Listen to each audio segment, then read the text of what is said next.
But Trey, you've covered so much of the NFL, throughout the years. The NFL gets a bad rep. It does things that we don't agree with. We've talked about it on this show. When the NFL screws up, we call them out.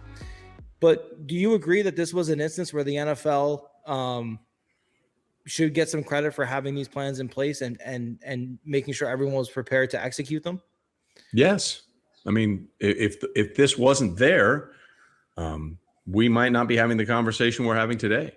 And I want to be clear, like, if you can be critical about the NFL for a lot of things, and that's fine. And we have been on this show, and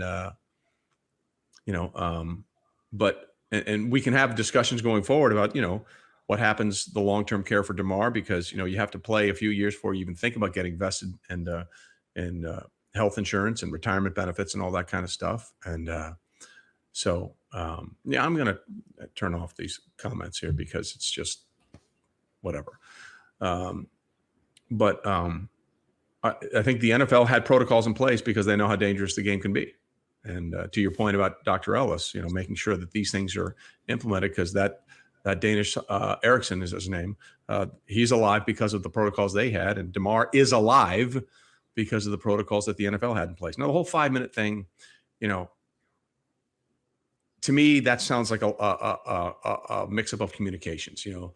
John Perry, who I know from my time working with him at ESPN, said he was in contact with someone in the league who said, hey, we're going to get 5 minutes, give him a 5-minute warning, get warm, ready to go. But you have no idea if that was someone who was in the discussions of what was going on, or that's normally the procedure. Like there are procedures in place for this. Okay, let's get everything up. Let's get this on. The person who relayed that 5 minutes might not have had, or if it was happening, because the NFL and Troy Vincent said it didn't happen. Then, ESPN was reporting it, and they said they got that information.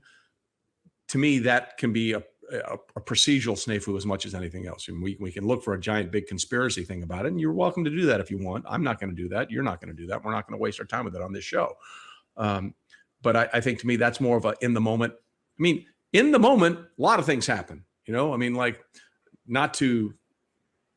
when Ronald Reagan was shot as president, Frank Reynolds, who was the anchorman for ABC at the time, kept getting different reports in the moment. He's alive. He's dead. He's alive. He's dead. And there's a very famous clip where Frank Reynolds turns onto the newsman. Can someone get it nailed down? I mean, it's very hectic in those situations. So I'm not one of these who's going to go, oh, wait, someone said 5 minutes. What does that mean? What's the implication? No, someone just screwed up probably. There was a screw up and a mix-up of communications, okay?